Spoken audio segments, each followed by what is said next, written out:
اعوذ باللہ من الشیطان اللعین الرجیم بسم اللہ الرحمن الرحیم الحمد للہ والصلاة علی اہلہا اما بعد فقال رسول اللہ صلی اللہ علیہ وآلہ وسلم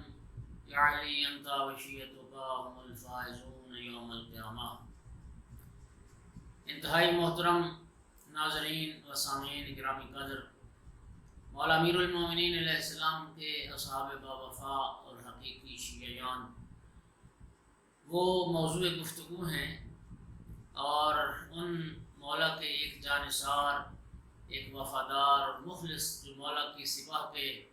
سپہ سالار بھی تھے، اور کمانڈر ان چیف بھی تھے، جناب مالک اشتر، جن کے لیے مولا نے فرمایا تھا کہ مالک کا میرے نزدیک وہی مقام تھا جو میرا رسول اللہ کے نزدیک مقام تھا۔ جناب مالک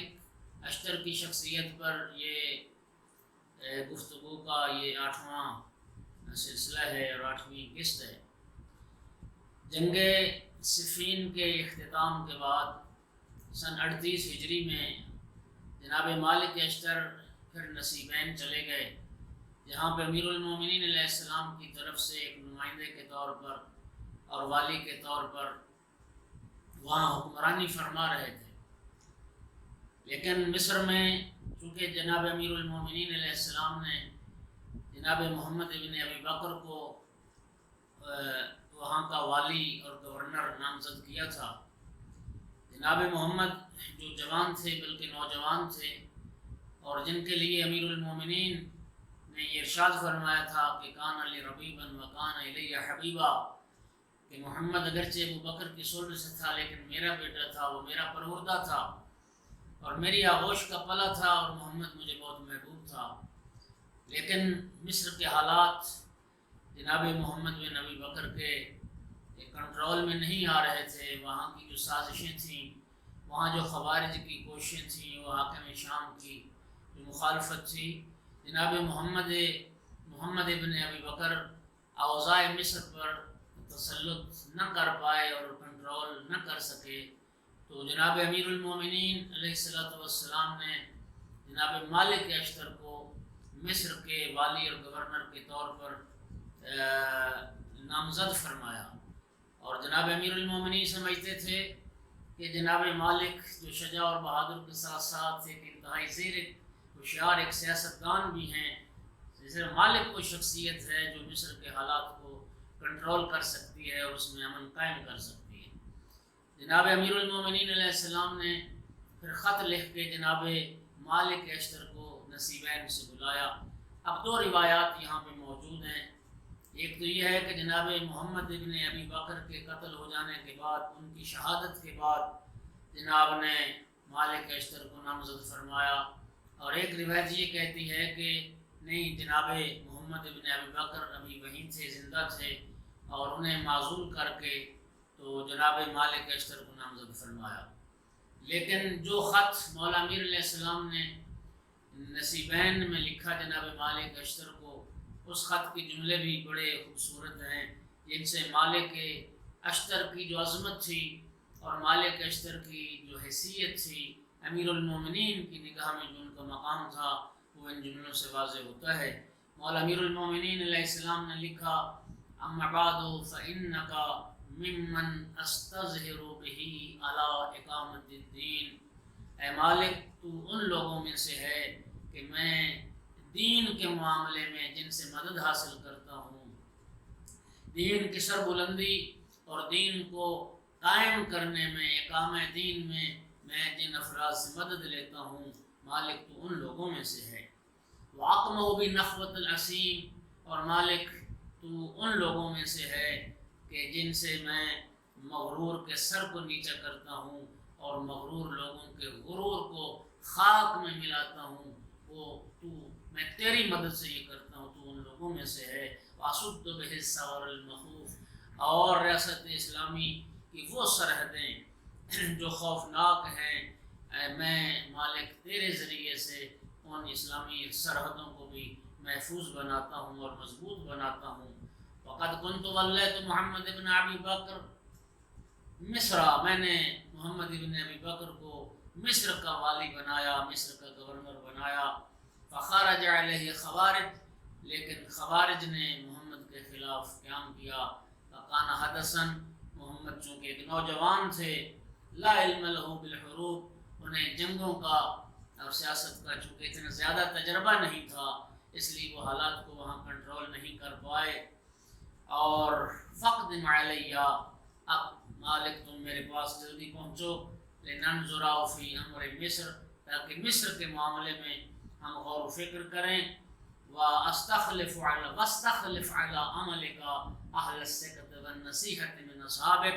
اور مالک تم اپنی جگہ پر کسی قابل بھروسہ اور کسی قابل اعتماد اور کسی مخلص شخصیت کو اپنی جگہ پر متعین کر کے، نامزد کر کے تم جلد میرے پاس کوفہ پہنچو۔ مولا امیر المومنین علیہ السلام کا جب یہ خط کوفہ پہنچا تو جناب مالک اشتر نے شبیب عامری کو، شبیب ابن عامر کو اپنی طرف سے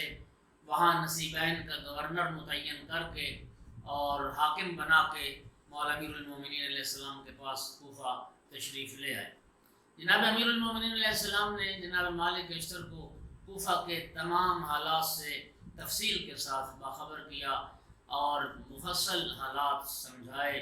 اور فرمایا کہ اس حساس بحران میں تم سے زیادہ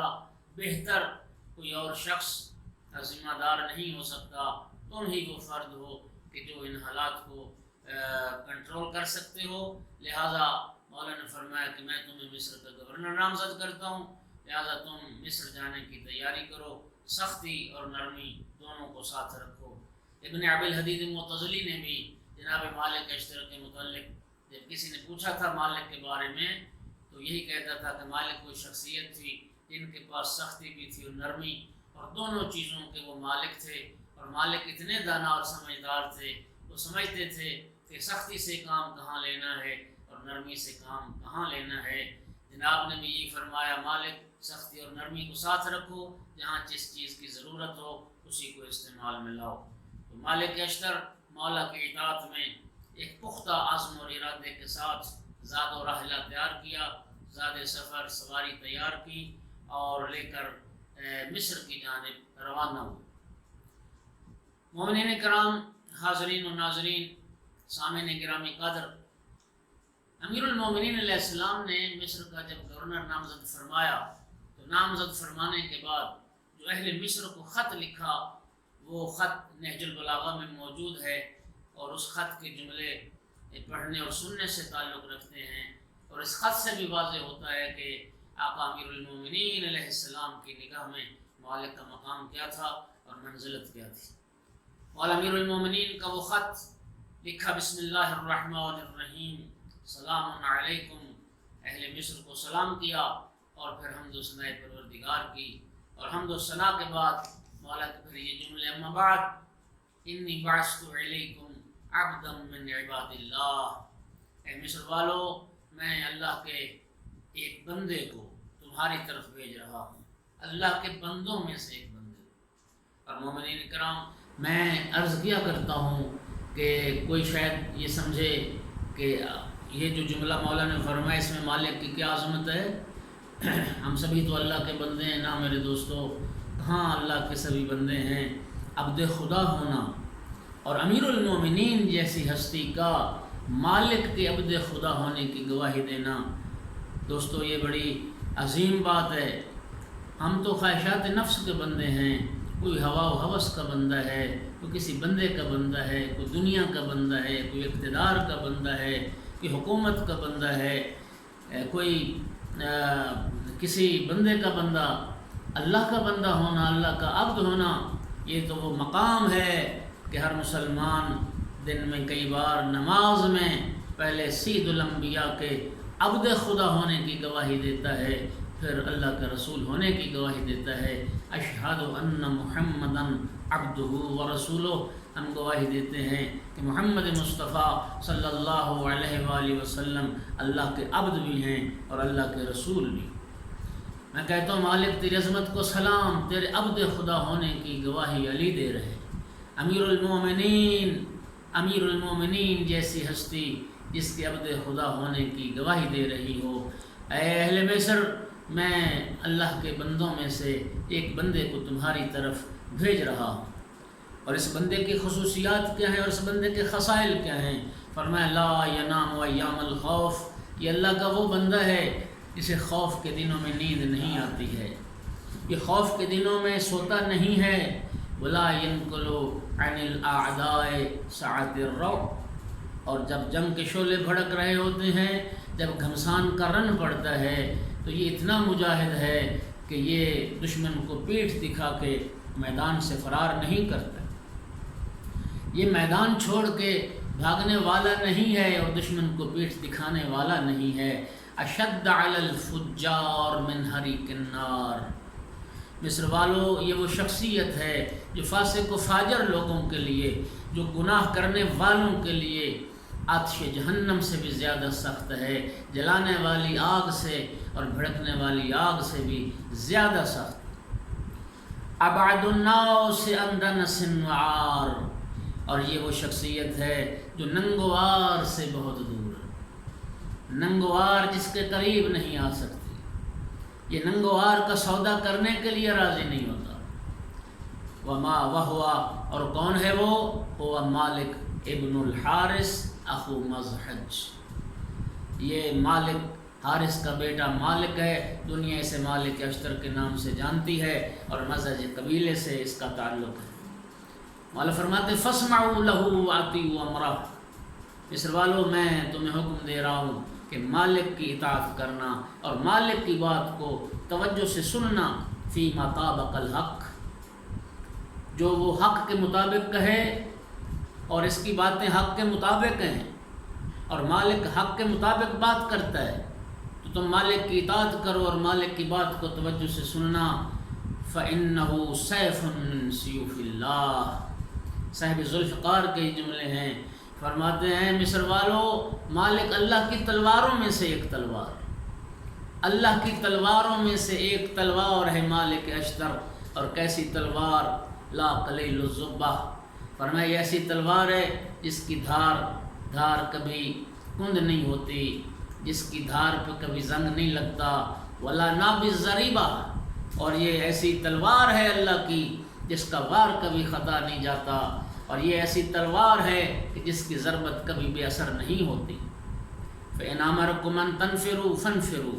اگر مالک تمہیں کوچ کا حکم دے تو تم پھر کوچ کرنا، وإن أمركم أن تقيموا فأقيموا، اور اگر مالک کہے کھڑے ہو جاؤ تو تم پھر کھڑے ہو جانا۔ فإنه لا يقدم ولا يحجم ولا يقدم ولا يؤخر إلا أمري، یہ مالک کے ہر حکم کی اطاعت کرنا کیوں؟ اس لیے کہ فإنه لا يقدم ولا يحجم، کہ مالک اگر حملہ کرے گا تو میرے حکم سے، اگر پسپائی اختیار کرے گا تو میرے حکم سے، اگر کسی کو آگے بڑھائے گا تو میرے حکم سے، اگر کسی کو پیچھے ہٹائے گا تو میرے حکم سے۔ مالک اپنی مرضی سے کچھ نہیں کرتا، مالک میری رضا کا پابند ہے، مالک وہی چاہتا ہے وہی کرتا ہے جو میں چاہتا ہوں۔ تو مالک کے ہر حکم کو علی کا حکم سمجھ کے پیروی کرنا، اور میں سمجھتا ہوں کہ شیعت اسی کا نام ہے، تشیع یہی ہے۔ ہم یہ نہ دیکھیں کہ میں کیا چاہتا ہوں، ہم یہ دیکھیں کہ ہمارا آقا کیا چاہتا ہے، ہمارا مولا کیا چاہتا ہے۔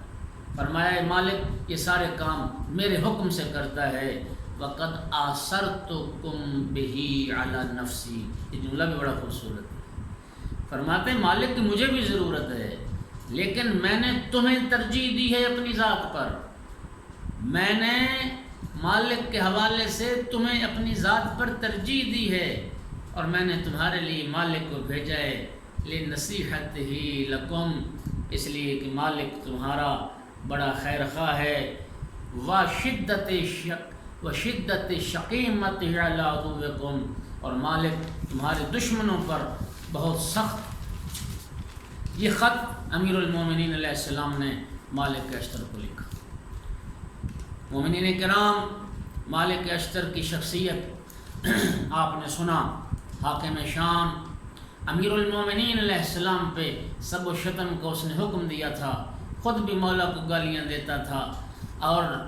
پوری اس کی ریاست میں امیر المومنین کو اور جناب حسنین کریمین علیہم الصلوۃ والسلام کو گالیاں دی جاتی تھیں،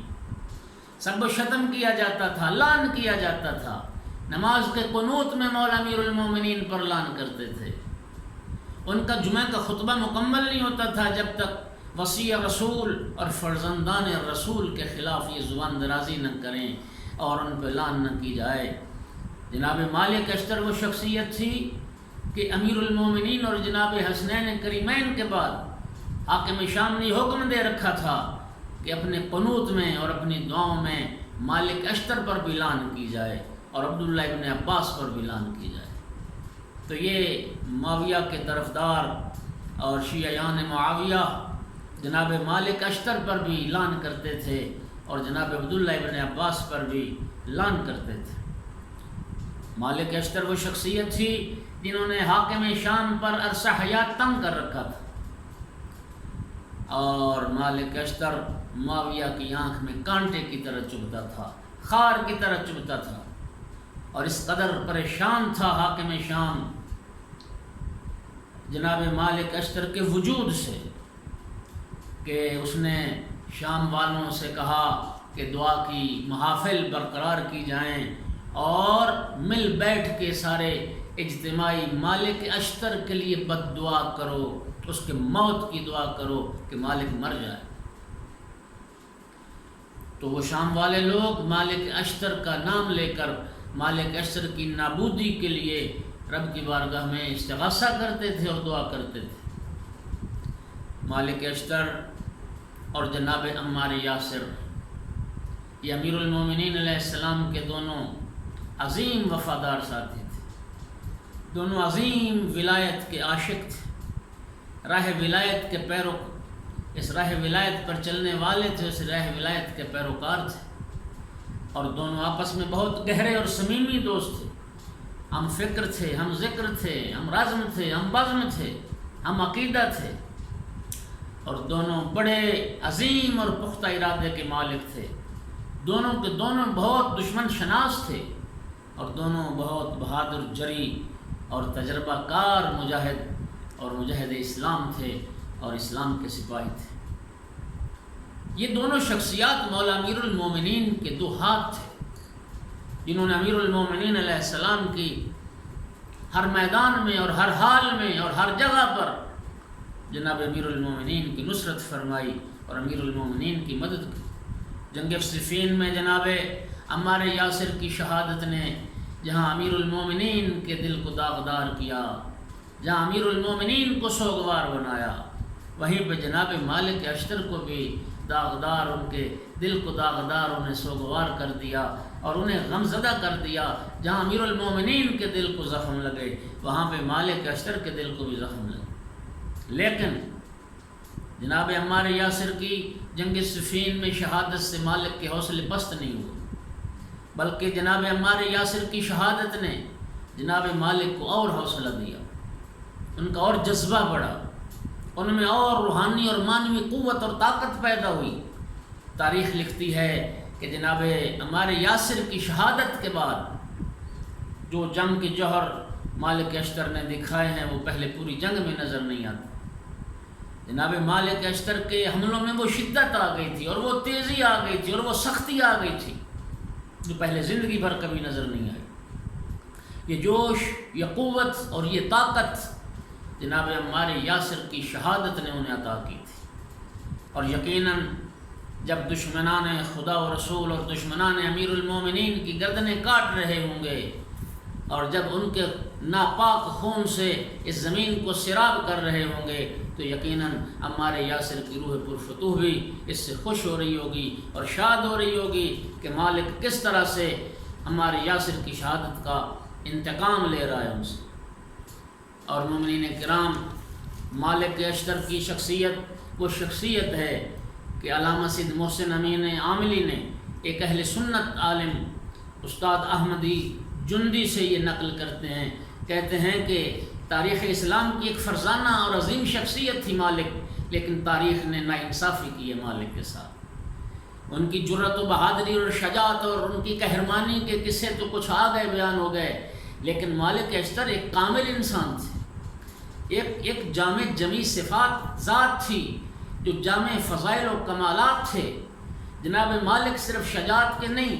جناب مالک اپنی شجاعت کے ساتھ فصاحت و بلاغت کے بھی مالک تھے، سخاوت کے بھی مالک تھے، شہامت کے بھی مالک تھے، ادب کے بھی مالک تھے، نگاہ بلند تھی، سوچ بلند تھی، فکر بلند تھی، مالک اس کے بھی مالک تھے۔ لیکن عظمت انسانی کے یہ سارے پہلو رکھنے کے باوجود تاریخ نے ان کے ساتھ انصاف نہیں کیا، اور ان کی عظیم فضیلتوں کو اور ان کے فضائل و خصائل کو جس طرح سے بیان ہونا چاہیے تھا اس طرح سے بیان نہیں کیا۔